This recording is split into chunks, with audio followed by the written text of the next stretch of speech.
político nacional e estadual. Eu vou estar aqui com o professor, cientista político Luiz Gonzaga Júnior e trago outras notícias também aqui no Rede Verdade. Está no ar a partir de agora.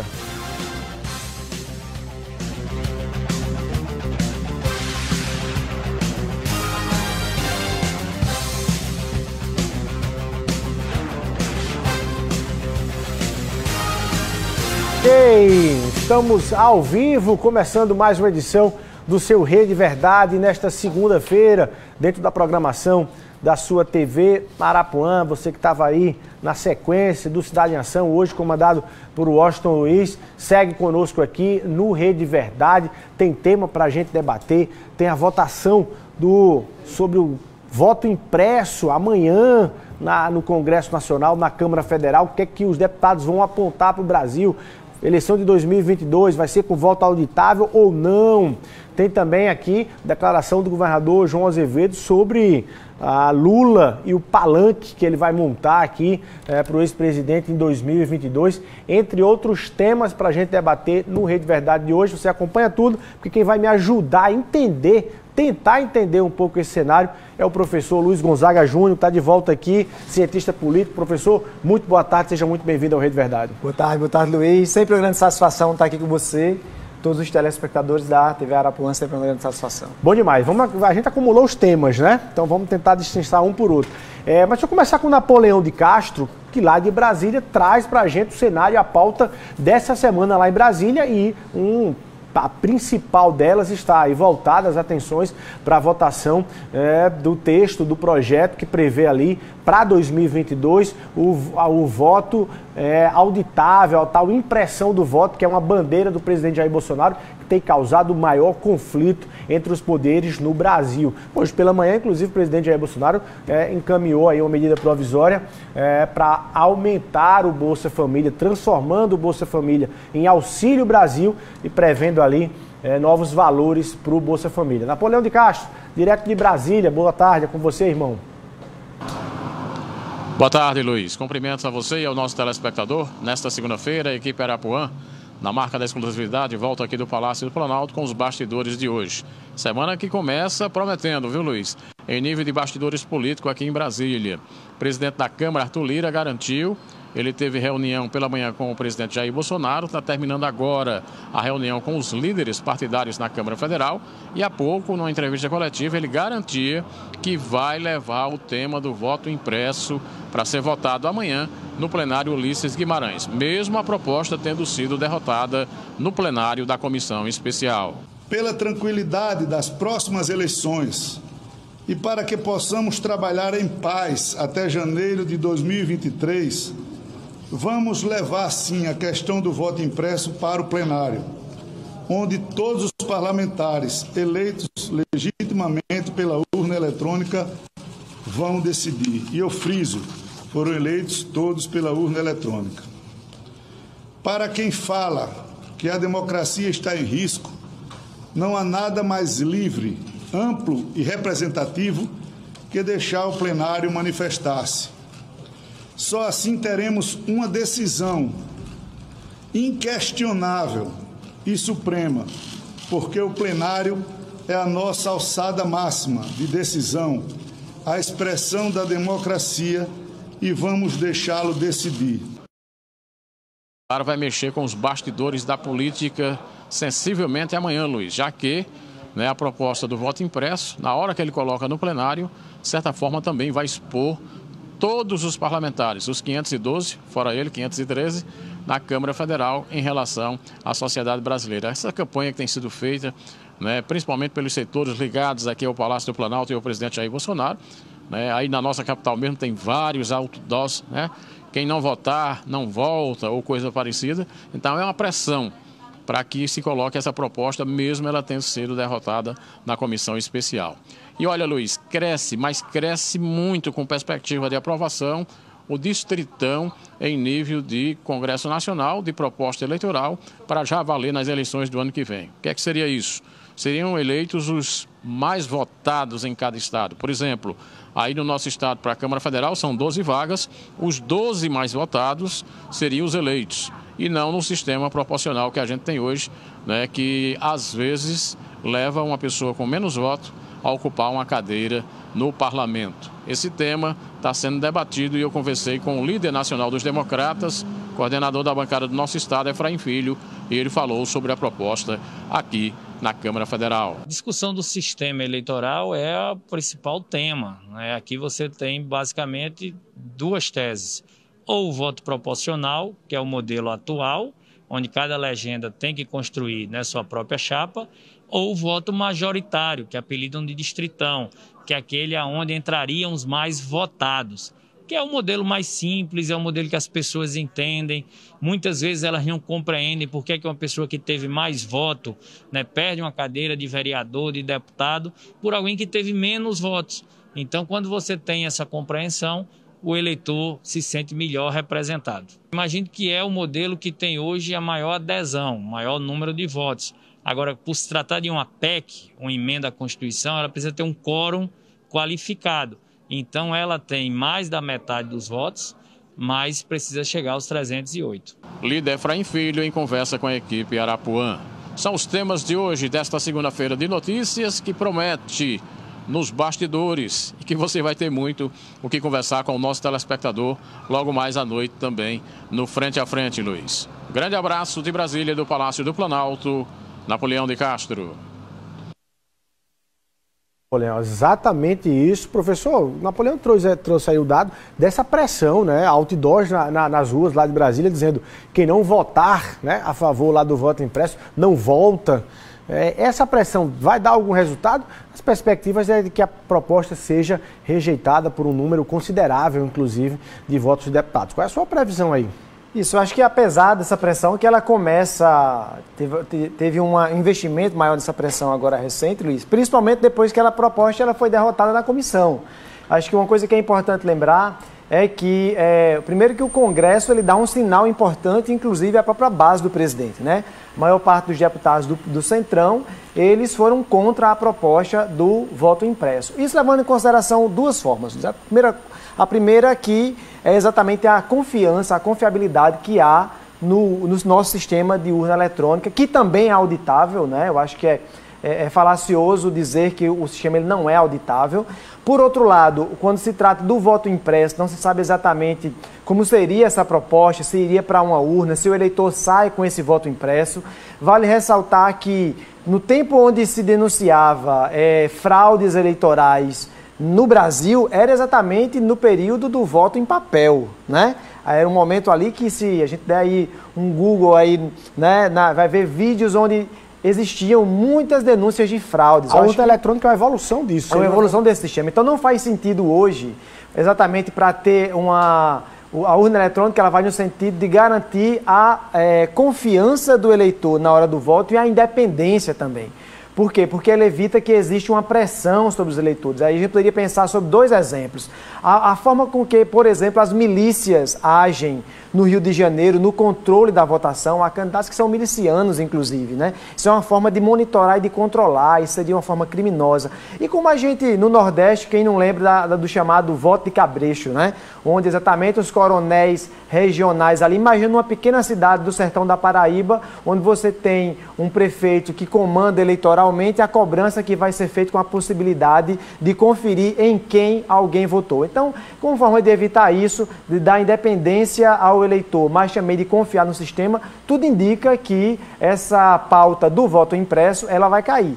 Com certeza. Tá, aí eu faço duas perguntas, gente. Independentemente disso, do próprio debate de mérito, você está, inclusive, levantando um ponto interessante, vai quebrar, vai enfraquecer a questão do sigilo do voto, e o sigilo do voto exige para você preservar, inclusive, sua opção. Sim.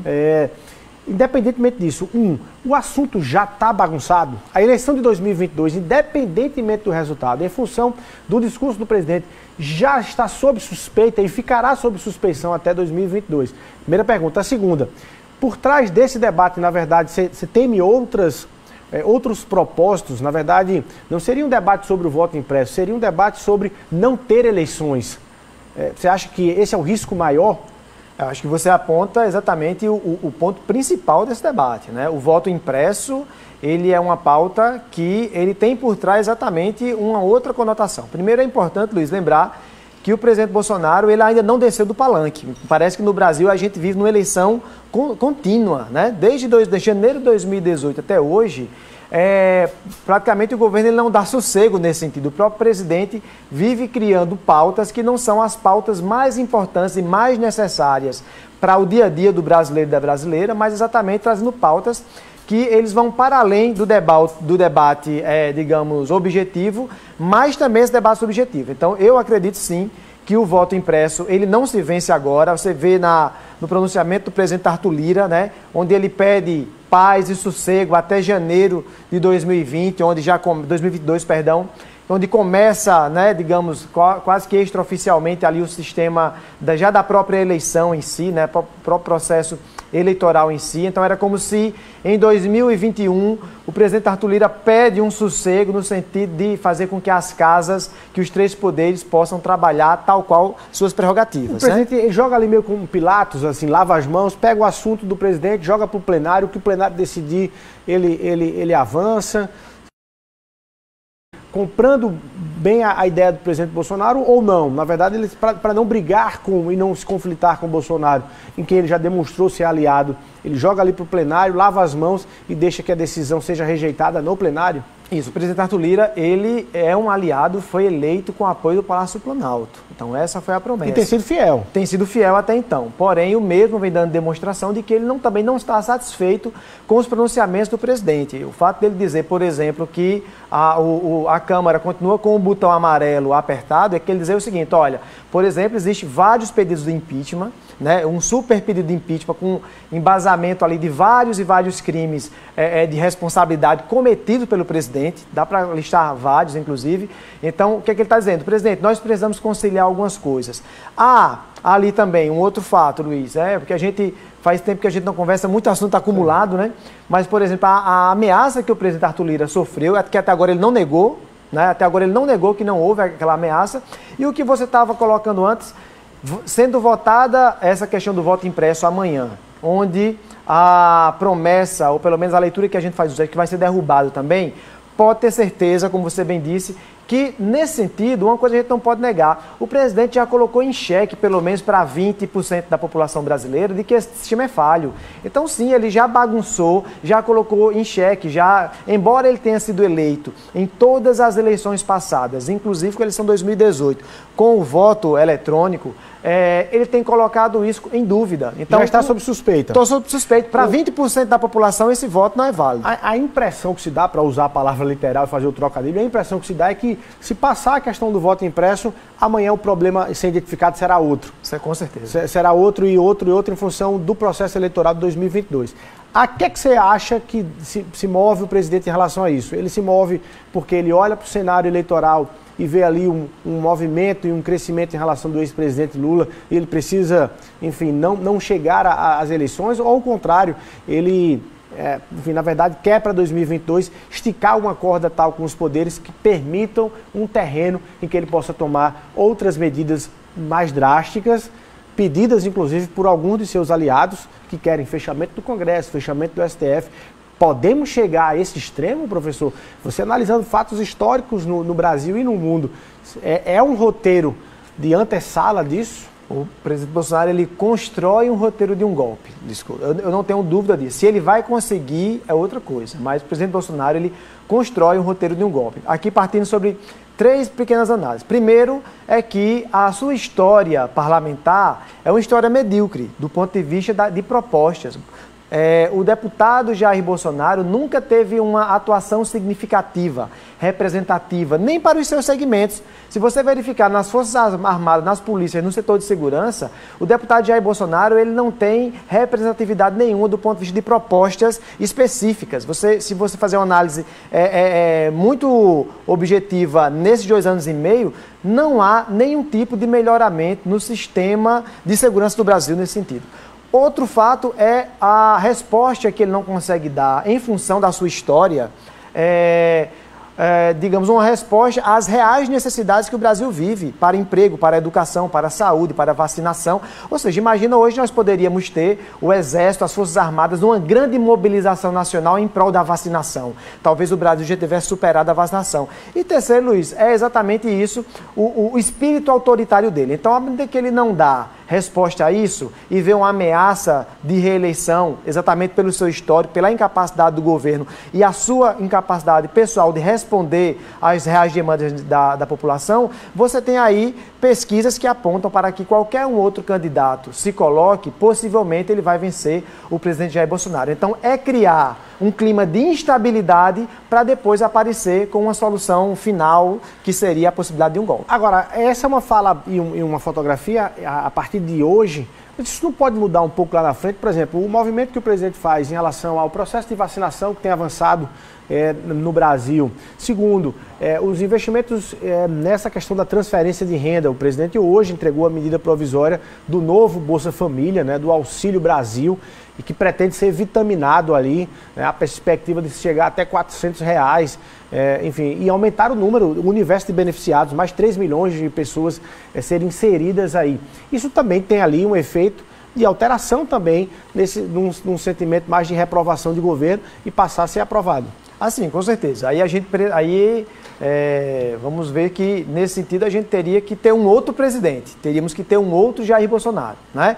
Eu acho que depois de 2 anos e meio, nós temos uma primeira medida significativa, representativa, que vai ter resultados concretos na vida da população brasileira, que é esse novo Bolsa Família aí, que me parece que já tem um outro nome, né? É o Auxílio Brasil. O Auxílio Brasil, né? Que aí também é uma forma, digamos, de colocar no outro patamar, já visto que o Bolsa Família é uma grande herança aí, digamos, das políticas sociais dos governos petistas. Então, a partir daí, Luiz, ele precisa dar outras respostas. Por exemplo, voltando aqui à fala do Arthur Lira, na própria entrega da medida, né, do projeto de lei desse novo Bolsa Família, o presidente fala que, olha, é um momento aí, nesse momento das duas grandes forças, das duas grandes casas, né, o Legislativo e o Executivo, combinarem o jogo e trabalhar conjuntamente. Agora, é necessário que o presidente crie uma medida de estabilidade para que o Brasil possa recuperar a imagem frente, né, ao exterior, frente aos outros países.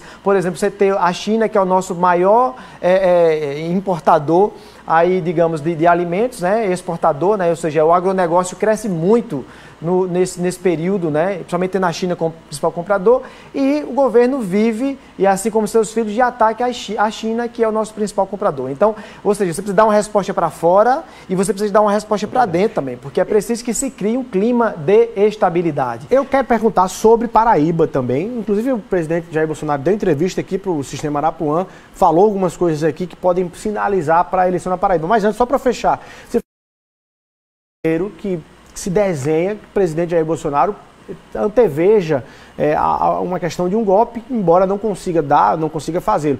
Mas, ao mesmo tempo, num cenário como esse, os outros poderes também me parece que exageram e ultrapassam um pouco seus limites, porque quando os poderes estão em conflitos, todos eles passam a abusar um pouco, exagerar seus limites para ver quem tem mais força. Você também antevê, por parte do Poder Judiciário, do STF especialmente, uma investida contra a democracia, ultrapassando ali seus limites ou não? Eu acho pouco provável, Luiz, porque, na verdade, há muitas vezes, tanto o Legislativo quanto o Judiciário, né, ou seja, a Câmara e Senado, como o STF principalmente, e o TSE também, né, do qual o ministro Barroso, que está fazendo enfrentamento mais direto ali com o presidente Jair Bolsonaro, ele só tem respondido às provocações que vêm do próprio presidente, né? Ou seja, você não tem uma iniciativa própria, né, que já deveria ter sido, digamos, mais direta, objetiva, fazendo enfrentamento ao Palácio do Planalto, fazendo enfrentamento ao presidente Jair Bolsonaro. Na verdade, o que a gente tem assistido é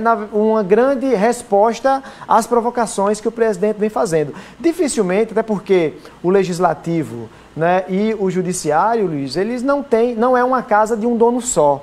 Então é necessário ter uma composição que garanta, digamos, um fortalecimento, uma maioria absoluta para poder tomar determinadas medidas, né? Então eu acho que muito dificilmente, ou pelo menos não há nenhum tipo de sinal nesse sentido, né? Na verdade, particularmente, eu acho que há sinal de recuo.